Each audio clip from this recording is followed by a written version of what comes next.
Sir రాజుగారు రాజుగారు వచ్చాడు వచ్చారు వచ్చాడు. అయ్యో ఏం లేదు, కొంచెం సరదా చేద్దామని అంతే. నేను సరదాగా తీసుకుంటాను సార్. ఏదండి? నేను సరదాగా తీసుకుంటాను సార్. రాజుగారు మీరు ఇందాక ఒక మాట అన్నారు, మీడియా Q&Aలో ఈ క్వశ్చన్ కదా అడగాలి, ఈ ఫేక్ వ్యూస్, ఫేక్ కలెక్షన్స్, సినిమాలు కాస్ట్ ఫెయిల్యూర్ ఇలాంటివి కదా అడగాలని. ఇలాంటివి అడిగినప్పుడల్లా హీరోలు బ్యానర్ల మీద ప్రెజర్ తీసుకొచ్చి మొన్నటి ట్వీట్లు వేయించిన సంఘటనలు ఉన్నాయి, మీకు తెలుసో తెలీదు. ఇప్పుడు ఇవాళ సపోజ్ మేము అడిగాం అనుకోండి, నా క్వశ్చన్ అవనండి. సపోజ్ ఇవాళ ఇదే క్వశ్చన్ నేను అడిగాను అనుకోండి, ఏమంటే దీనికి 10 మిలియన్లు వచ్చాయి, 5 మిలియన్లు వచ్చాయి, ఇది కొన్నారా చేశారా, కొన్నారు నాకు తెలిసిందని అడిగాను అనుకోండి. మొన్నటి మీ హ్యాండిల్లో అంటే మీరంటే మీరు కాదు, ఒక ప్రొడ్యూసర్ హ్యాండిల్లో ఉంటుంది, ఏమని మేము కొనలేదు, దీనికి యాక్చువల్ యూస్ వచ్చాయని. సో ఇలాగ బ్యానర్లు ఇలా పెట్టే టైంలో మీడియాని అడగలేదని మీరు అనడం కరెక్ట్ కాదు అసలు. ఒక్క నిమిషం, మేము నిజంగా కరెక్ట్గా అడిగితే మీరు చెప్పలేరు. ఒక్క నిమిషం అండి మూర్తి గారు, గతం గతః ఓకే, ఇప్పుడన్నా మార్చుకొని ముందుకెళ్దాం. Okay, very good. మీరు చేసిన ఇనిషియేట్ బాగుంది. ఒక మిస్టేక్ని మనం కరెక్ట్ చేసుకోవాలంటే దానివల్ల మై ఫీలింగ్, నా గట్ ఫీల్డ్ ఏంటంటే నేను చెప్పింది అండర్లైన్ చేసుకోండి, మనం ఇస్తున్న కాంటెంట్ ప్రేక్షకులకు రీచ్ అవుతుందా లేదా ఎప్పుడు తెలుస్తుంది. ఒరిజినల్గా వస్తున్న వ్యూస్ని బట్టి మనకు తెలుస్తుంది, అది నా ఫీలింగ్. పేరుకేమో అక్కడ 10 మిలియన్స్ ఉంటున్నాయి, మార్నింగ్ షో ఫుల్ అవ్వట్లేదు, వై అనేది నా క్వశ్చన్. అంటే అక్కడే అర్థం, అంటే బాధేస్తుంది. అంటే దీంట్లో మనం ఫాల్స్కి వెళ్ళకూడదు, జెన్యున్గా ట్రై చేసామనుకో ఒక 6 మంత్స్లో సెటరేట్ అవుతుంది. ఎవరో ఒకరు ప్రయత్నం అయితే చేయాలి కదా, ఆ ప్రయత్నం నేను చేస్తున్నాను. ఇప్పుడు ఇది నితిన్ గారి సినిమా కాబట్టి ఆయన మీకు కోఆపరేట్ చేశారు కాబట్టి మీరు కొండం ఆఫ్ చేసేసారు, వ్యూస్ కొండం ఆపేశారు. మీకు Seethamma Vakitlo Sirimalle చెట్టప్పుడు multi star film తీసినప్పుడు హైదరాబాద్ సిటీలో ఓడింగ్స్ వద్దని ఆపింది ఏకైక ఫస్ట్ నేను స్టార్ట్ చేశాను ఆ రోజు. మల్టీ స్టార్ అంటే హీరోలకు చెప్తే ఇది రైటు ఇది రాంగ్ అని చెప్పినప్పుడు హీరోలు ఒప్పుకోరని ఏం లేదండి. మన పాయింట్ ఆఫ్ వ్యూ, హీరోల పక్కన ఉన్నప్పుడు చెప్పేవాళ్ళు రకరకాలుగా చెప్తారు, సార్ ఇది చేయకుండా అయిపోద్ది. ఈరోజు అలా లేదుగో, వీళ్ళు ఉన్నారే వాళ్ళకు కాంటెంట్ నచ్చితేనే వాళ్ళు మార్నింగ్ షోకి వస్తున్నారు, వేరే దేనికి వాళ్ళు టెంప్ట్ అవ్వట్లేదు.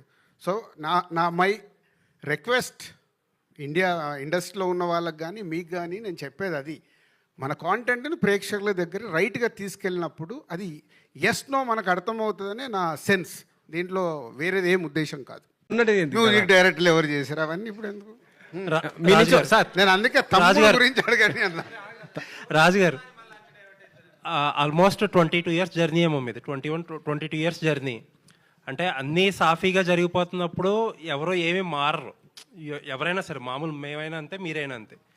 సడన్గా లాస్ట్ టైం ఒక కపుల్ ఆఫ్ మంత్స్ బ్యాక్ మీరు ఫేక్ కలెక్షన్స్ మీద చాలా ఓకల్గా ఫస్ట్ మీరే మాట్లాడారు, ఇప్పుడు ఫేక్ వ్యూస్ గురించి మాట్లాడుతున్నారు. దిల్ రాజు గారిలో ఈ మార్పు రావడానికి ట్రిగర్ అయింది కారణం ఏంటి? అంటే నాకు ఎప్పటి నుంచో లోపల అది బాధ ఉందండి. బాధ ఏంటంటే మనం లైఫ్లో ఫాల్స్గా బతకడం అలవాటు అవుతే అదే గ్రో అవుతూ ఉంటుంది. ఎస్పెషల్లీ మనకు సినిమా ఇండస్ట్రీలో మీడియాలో ఇది ఎక్కువ ఉంటుంది. మీరు కూడా ఇప్పుడు మీడియాలో అక్కడ తమ్లైన్ ఒకటి ఉంటుంది, లోపలికి వెళ్ళి చూస్తే ఇంకోటి ఉంటుంది కదా. అంటే మనం అట్రాక్ట్ చేయడానికి అది ఏం చేస్తున్నాము, అందరిని అట్రాక్ట్ చేయడానికి. మాకేంటి ఇప్పుడు ఒక ప్రొడ్యూసర్గా అరే ఒక జెన్యున్గా మనం చేస్తున్నప్పుడు అది ప్రేక్షకుల దగ్గరకు రీచ్ అవుతే, నేను ఇందాక చెప్పిందే మనకు అది పల్స్ తెలవాలి ఆడియన్కు, ఇది రీచ్ అవుతుందా లేదా అని. మనం ఇచ్చేసి దాని వెనకాల అవి వేసుకుంటూ వెళ్తే విచిత్రం ఏంటంటే మా ఇంట్లో అడిగారు అయ్యింది ఇది 10 మిలియన్ చూసారా అని. ఇప్పుడు ఏం చెప్పాలి, మా బ్రదర్ అడిగాడు ఒకరోజు 10 మిలియన్స్ చూసారని. సో ఏదో ఒకటి కానీ చెప్తున్నా, అంటే అది కరెక్ట్ కాదు అనేది నాకు అనిపించి, ఓహో ఇది ఎక్కడో ఒక చేంజ్ తీసుకోవాలా, ఇప్పుడు టైం కూడా అలా వస్తుంది, అంటే మనం జెన్యున్ సైడ్ షిఫ్ట్ అవ్వాల్సిన టైం వస్తుంది కాబట్టి వెళ్దామనే ఒక స్టెప్ ఇది. కానీ ఈ మార్పు టెంపరీగా ఉంటుందా పర్మనెంట్గా ఉంటుందా? రేపొద్దున్న మాకు మీరందరూ 100% ఈ నిమిషం నుంచి సపోర్ట్ చేయండి, పర్మనెంట్ ఉంటుంది. అలాగే మీ టీమ్స్ మా వెనకాల పంపకండి సార్, ఎందుకంటే ఏదన్నా సినిమాలో ఇది బాగుంది, ఇది బాగాలేదేమో, ఇది మార్చుకోలేమో, ఇది మార్చుకోకూడదేమో అని ఏదన్నా రాస్తే వెంటనే మీ టీం మా సినిమా మీద నెగిటివ్గా చేసేస్తున్నారు. అది కాదు మళ్ళీ ఇది వేరే సబ్జెక్టు, మీరు వేరే సైడ్ లాగుతున్నారు. ఇక్కడ మనం మాట్లాడుతుంది వ్యూస్ గురించి. ఇప్పుడు మీరు కొన్ని రాస్తారు, మీకేదో వచ్చిన ఇన్ఫర్మేషన్ మీరు బయటికి వెళ్ళి తెలుసుకున్నది రాసి అది సినిమాకు డ్యామేజ్ లాగా ఉంటే ప్రొడ్యూసర్ అని నేను ఒప్పుకోను. సినిమా వార్తలు వేరు సార్, సినిమా అదే సినిమాల్ని మీకు సినిమా తెలు- గురించి ఏమండి content ఒక గురించి నిమిషం review. మీకు తెలియకుండా మీలో కొందరు సినిమాల్ని కూడా డ్యామేజ్ చేస్తున్నారు. అది కరెక్ట్ కాదు.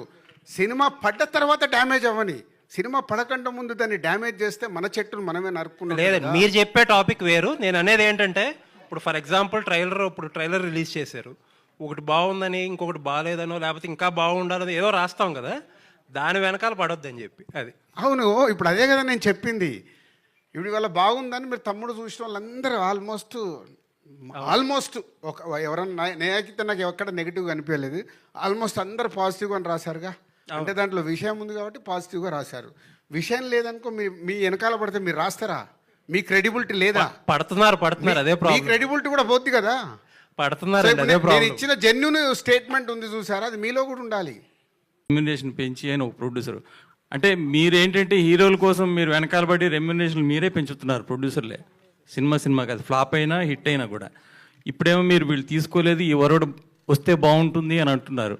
మీ రాబోయే సినిమాల్లో కూడా ఇలాంటిది కంటిన్యూ చేస్తే బాగుంటుందా అడుగుతారా మీరు? అంటే ఆ ధైర్యం ఉందా ప్రొడ్యూసర్కి?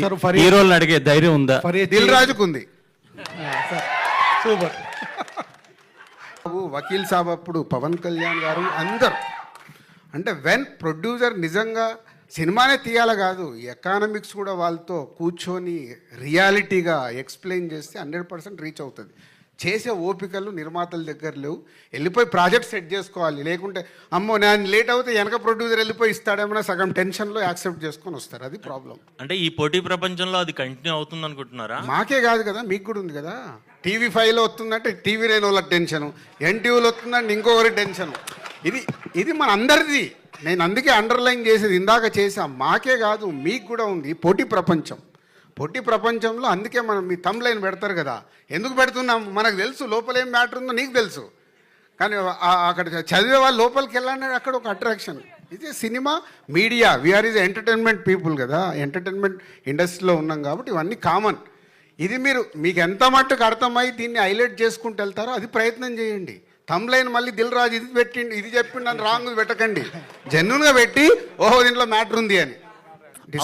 డిస్ట్రిబ్యూటర్లు కొనుక్కోకుండా ఉంటే వాళ్ళు సేఫ్గా ఉంటారు. వాళ్ళు కొనుక్కున్నప్పుడే ప్రాబ్లం. ఇప్పుడు మా ప్రొడ్యూసర్ ప్రాబ్లమే డిస్ట్రిబ్యూటర్లకు కూడా. పరిగెత్తే సినిమా వాల్యూ లేకుంటే అంటే దాని కాస్ట్ క్యాలిక్యులేట్ చేసుకోకుండా కొంటే సినిమా తేడా వచ్చింది అనుకో పోద్ది. నేను ప్రొడ్యూసర్ ఎందుకు అయ్యాను? డిస్ట్రిబ్యూటర్గా అవన్నీ నేను చూసుకొని అమ్మో సినిమా చూడను చెయ్యను, ఇన్ని డబ్బులు కడుతున్నాను, మార్నింగ్ షో ప్రేక్షకుడు 100 రూపాయలు పెట్టండి, నేను వెళ్ళి సినిమా చూస్తే నాకు ఇది నచ్చలే, అందుకే లేదు నా కథ జడ్జిమెంట్ నేను చూసుకుంటూ రావాలని నేను ప్రొడ్యూసర్గా టర్న్ అయ్యా. ఇప్పటికి వచ్చి ఎందుకు ఇప్పుడు హీరోలు అలా కనిపించారు? నేను చెప్పింది అది కాదు. ఈ సినిమాకి వాళ్ళిద్దరు రెమ్యునరేషన్ ఫైనల్ అయ్యి సినిమా అంత అయిపోయిన తర్వాత అయిపోయే ముందు ఇద్దరు నాకు ఆఫర్ ఇచ్చారు చూడు, దాని గురించి చెప్పా. ఇద్దరు రెమ్యునరేషన్ సినిమా ముందే లాక్ అయిపోయినాయి. సినిమా ఫినిషింగ్లో ఉన్నప్పుడు డైరెక్టర్ వచ్చి ఇది ఉంది సార్ ఇది ఉందని చెప్పి అప్పుడే ఓపెన్గా నేను అలా డల్గా ఇది నంబర్లన్నీ వేస్తుంటే పెన్ను తీసుకొని ఇవి నా రెమ్యునరేషన్ ఇక నుంచి వద్దు సార్. అలాగే నితిన్ దగ్గర ఇలా డిస్కషన్ వచ్చినప్పుడు అంకుల్ మీరు ఎంత పంపిస్తే నాకు అంతే రెమ్యునరేషన్ ఈ సినిమాకి, దాన్ని అప్రిషియేట్ చేస్తున్నాను. రెమ్యునరేషన్లు అన్నీ ముందే మాట్లాడుకుంటాం. తర్వాత మెయిన్ ఏంటంటే ఇప్పుడు వ్యూస్ గురించి మాట్లాడుతున్నారు. నిజంగా సాంగ్స్ ఆడియో కంపెనీలు కొనేది ఆ వ్యూస్ ఈ 10 మిలియన్స్ 50 బిలియన్లు ఇలా ఎంతో మనం చూసాం. సో ఈ ఎఫెక్ట్ ఆడియో కంపెనీల మీద కొట్టదా? మీకు వాళ్ళు కొనే అంత డబ్బులు పెట్టుకుంటారు కదా వాళ్ళు. అస్సలు కొట్టదు. ఒరిజినల్గా స్టార్ట్ అవ్వండి, ఒరిజినలే నడుస్తుంది. వాళ్ళకు తెలుసు, అది వాళ్ళకి తెలియదా? గారు లాస్ట్ సినిమా రిలీజ్ అయిన టైంలో రాబిన్ హుడ్ టైంలో రెండు రిలీజ్లు ఉన్నాయి, మ్యాడ్ 2 ఒకటి, రాబిన్ హుడ్ ఒకటి. రెండు సినిమాలు కూడా ఎక్కడో కొన్ని ఏరియాస్ కోసం అని చెప్పి టికెట్ ప్రైజెస్ పెంచి జీవోలు తెచ్చారు. బట్ తమ్ముడికి ఒరిజినల్ ప్రైజెసే, నో ఇంక్రీజ్ ప్రైజెస్. వేణుగారు సార్, ఎందుకంటే మీరు అడిగిన దాంట్లో అంటే ఎక్స్టెండ్గా ఉంది. మన పవన్ కళ్యాణ్ గారు ఒక ప్రెస్ నోట్ని ఫస్ట్ నేను రియాక్ట్ అయ్యాను. ప్రేక్షకుల్ని థియేటర్కి తీసుకురావడానికి ఏం చెయ్యాలి అనేది మా రెస్పాన్సిబిలిటీ అది. సో టికెట్ ప్రైస్ కానివ్వండి, క్యాంటీన్లది కానివ్వండి, ఇవన్నీ మేము థియేటర్ అంబియన్స్ కానివ్వండి, ఇవన్నీ బెస్ట్గా ఇచ్చి ప్రేక్షకులని మళ్ళీ థియేటర్కి తిరిగి తెప్పించుకోవాలి. దానికి ఎక్కడ టికెట్ రేట్లు పెంచడం కానీ అలాంటిది ఏమీ ఉండదు.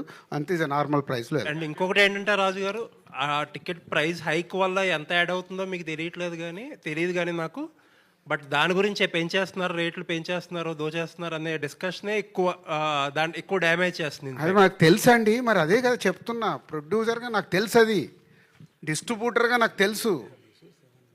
నేను ఇందాక చెప్పింది అదే కదా. బట్ మా చుట్టూ ఉండే డిఫరెంట్ సిచ్యువేషన్స్ వల్ల ఒక సినిమా కానీ ఇంకో సినిమా, నా ఓపెనింగ్ ఎంత వచ్చిందని ఇంకొకరు ఓపెనింగ్ ఎంత, ఇవన్నీ మార్పు రావాలనే కదా నేను ప్రయత్నం చేస్తున్నాను చెప్తున్నాను. నా ప్రయత్నాన్ని మీరు హర్షిస్తూ దీని మీద రాయండి రేపటి నుంచి ఆర్టికల్స్. ఓకే, ఎన్ని వీలైతే అన్ని ఆర్టికల్స్ దీని మీద రాయండి, మార్పు కావాలి అని. వేణు గారు, స్వశిక దానికి ఆదర్శం మన డిప్యూటీ సీఎం గారు ఏదైతే చెప్పారో దాన్ని నేను ఫాలో చేస్తున్నా. సార్ అలాగే తెలంగాణ గవర్నమెంట్లో కూడా నిన్న సబ్ కమిటీ మీటింగ్లో ఇది ప్రపోజల్ ఇచ్చాను డిప్యూటీ సీఎం గారికి. నిన్న వాళ్ళు ఇచ్చిన దాంట్లో క్లియర్గా ఇవ్వలేదు. బట్ తెలంగాణ స్టేట్లో కూడా అది సేమ్ పవన్ కళ్యాణ్ గారు అక్కడ ఏదైతే అడిగారో అది యాజ్ ఇట్ ఈస్గా ఇక్కడ ప్రపోజల్ పెట్టాం.